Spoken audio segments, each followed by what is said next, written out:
the depths of the underworld, where the shadows coiled like living serpents and the air was thick with the scent of brimstone, Tiamat, Ishtar, and Enlil gathered their allies in a vast chamber carved from the bones of ancient, long-dead gods. The chamber was a place of dark majesty, where the very walls seemed to pulse with the echoes of forgotten battles and the whispers of the damned. A fireless glow, cold and otherworldly, illuminated the faces of those who had been summoned here, creatures of immense power, bound by a shared thirst for vengeance and a common hatred for the divine realm. At the head of the chamber, Tiamat stood tall, her serpentine form coiled in regal menace, her eyes burning with a fierce, unyielding determination. Around her, the leaders of the three most fearsome races in the cosmos, Uthrog, the giant chieftain, Dracora, the dragon lord, and Gorgon, the master of monsters, waited with tense anticipation. The air crackled with the energy of the gathered beings, a palpable force that thrummed with the promise of violence. Tiamat's gaze swept over her assembled allies, her eyes gleaming with a mixture of cunning and malice. She could see the tension in their eyes, the anticipation of the battle to come, and she knew that each of them was waiting for her to speak, to reveal the plan that would bring the divine race to its knees. The vision of destruction.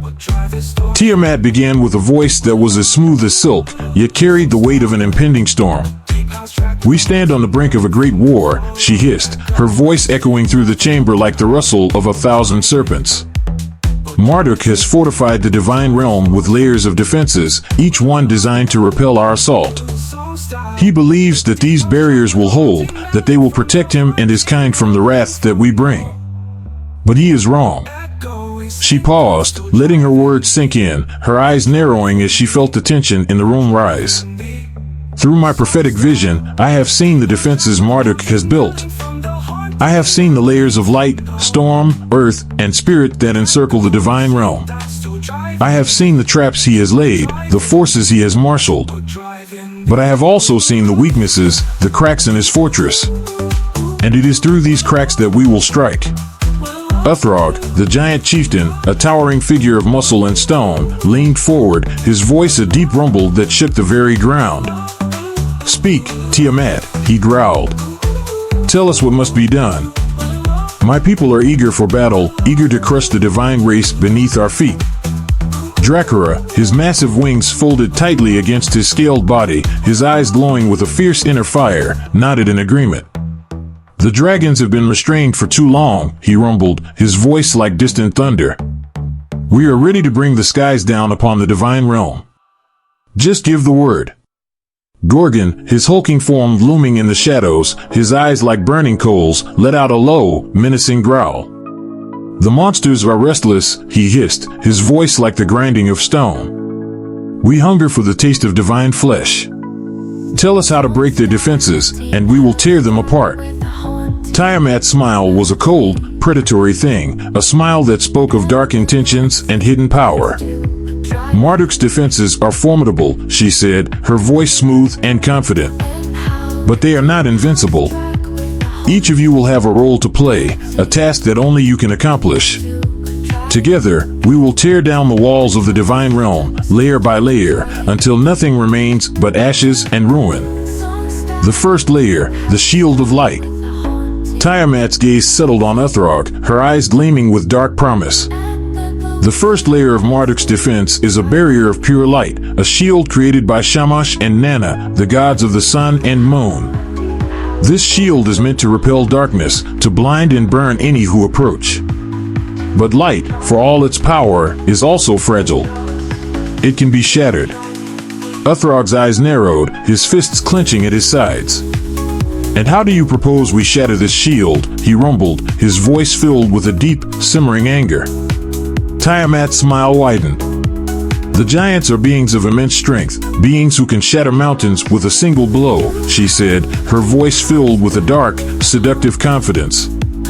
"I will infuse you and your warriors with a power drawn from the deepest shadows of the underworld, a power that will allow you to strike at the heart of the light. You will lead the charge against the shield, battering it with your strength until it cracks and shatters. The light will fall, and the way will be opened for the rest of our forces." Uthrog's eyes gleamed with a fierce, predatory light, his muscles rippling with anticipation. "We will break their light," he growled, his voice filled with the promise of violence. "And when we do, the giants will march upon the divine realm, and nothing will stand in our way." The second layer, the storm of wrath. Tiamat's gaze shifted to Dracula, the ancient dragon lord, his scales shimmering with a fiery glow. Beyond the shield of light lies a storm, a tempest of unimaginable fury, created by Adad and Ninurta. This storm is meant to tear apart any who breach the shield, to scatter them to the winds and drown them in a deluge of rain and lightning. But even the fiercest storm can be tamed. Dracula's eyes narrowed, his wings twitching with anticipation. "How?" he rumbled, his voice like the growl of distant thunder. "How do you propose to tame this storm?" Tiamat's smile was filled with dark cunning. "The dragons are creatures of the sky, born of fire and storm," she hissed, her voice like the whisper of a gathering tempest.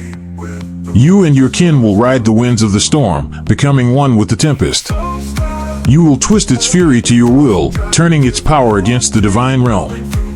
The storm will become our weapon, a blade of lightning and thunder that will cut through the heart of Marduk's defenses."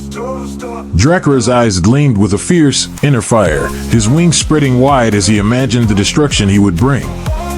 "We will ride the storm," he growled, his voice filled with the promise of devastation. "And we will turn its fury against the divine realm. The skies will burn, and the gods will fall." The third layer, the wrath of the earth. Tiamat's gaze turned to Gorgon, the master of monsters, his form a hulking mass of muscle and stone, his eyes burning with a deep, primal rage. The third layer of Marduk's defense lies in the earth itself. Ninmah and Dumuzi have called upon the ground to rise against us, to swallow us whole, to crush us beneath the weight of mountains. But the earth, for all its power, can be corrupted. Gorgon's eyes narrowed, his massive fists clenching at his sides.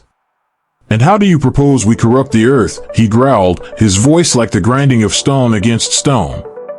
Tiamat's smile was cold and calculating, her eyes gleaming with dark intent.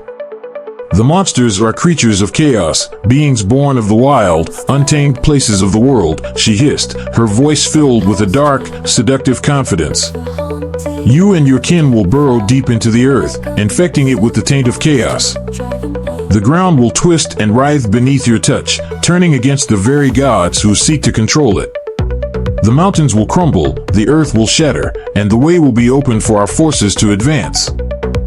Gorgon's eyes burned with a fierce, primal rage, his massive form quivering with anticipation. "We will corrupt the earth," he growled, his voice filled with the promise of destruction. "And when we do, the ground will rise against the divine realm, and nothing will stand in our way." The fourth layer, the voices of the dead.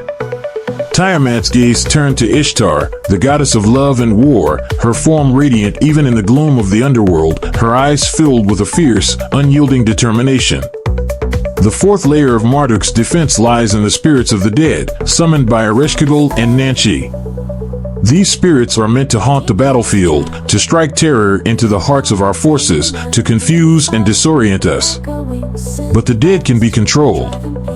Ishtar's eyes narrowed, her expression hardening as she considered Tiamat's words. "How do you propose we control the dead?" she asked, her voice filled with a cold, steely resolve. Tiamat's smile was filled with dark cunning. "The spirits of the dead are bound to the underworld, bound to the will of those who command them," she hissed, her voice like the whisper of a dark wind. "I will grant you the power to break their bonds, to bend them to your will. You will turn the dead against the divine realm, turning their own weapons against them. The spirits will become our allies, our soldiers, and they will strike fear into the hearts of the gods." Ishtar's eyes gleamed with a fierce, inner fire, her expression hardening as she imagined the power she would wield. "We will control the dead," she said, her voice filled with the promise of conquest. "And we will turn them against the divine realm. The gods will tremble, and the dead will rise to serve us. The final assault, the heart of the divine." Finally, Tiamat's gaze turned to Enlil, the storm god, his presence crackling with barely restrained energy, his eyes filled with a deep, simmering anger. The final layer of Marduk's defense lies at the heart of the divine realm, where the gods themselves stand ready to defend their home. This will be the most difficult battle, the most dangerous, but it is also where we will strike the final blow. Enlil's eyes narrowed, his fists clenching as he imagined the battle to come. How do you propose we breach the heart of the divine realm? He growled, his voice filled with a deep, simmering anger. Tiamat's smile was cold and calculating, her eyes gleaming with dark intent. We will use the combined power of our forces, she hissed, her voice filled with a dark, seductive confidence. The giants will break the light, the dragons will ride the storm, the monsters will corrupt the earth, and the dead will rise to strike fear into the hearts of the gods. And when the final layer of defense is breached, we will strike at the heart of the divine realm, destroying Marduk and his allies once and for all. Enlil's eyes gleamed with a fierce, inner fire, his fists clenching as he imagined the destruction he would bring. We will strike at the heart of the divine realm, he growled, his voice filled with the promise of devastation. And when we do, the gods will fall, and the cosmos will belong to us. The march to war. With their plan in place, Tiamat, Ishtar, and Enlil stood at the head of their assembled allies, their eyes burning with a fierce, unyielding determination. The giants, dragons, monsters, and spirits of the dead would follow them into battle, their combined power a force of unimaginable destruction. The storm was gathering, a tempest of chaos and fury that would soon break upon the divine realm with a force that had not been seen since the dawn of creation. Tiamat's wrath, now harnessed and directed, would be the spearhead of that storm, driving deep into the heart of the divine realm and tearing it apart from within. As they marched from the underworld, their forces gathering behind them, the very ground trembled beneath their feet, the air crackling with the energy of the impending battle. The shadows deepened, the flames burned brighter, and the darkness that had once been Nurgle's domain now stretched further, reaching out into the void, hungry for more. Marduk's defenses were formidable, but Tiamat was confident that they would fall. She had seen the cracks, the weaknesses, and she knew that with the combined power of her allies, she could shatter the divine realm and bring the gods to their knees. In the silence of the march, the shadows whispered of what was to come, their voices filled with a dark anticipation. The cosmos would tremble before the might of Tiamat's empire, and the divine race, once so powerful, would fall. The storm was coming, and it would sweep away all who stood in its path.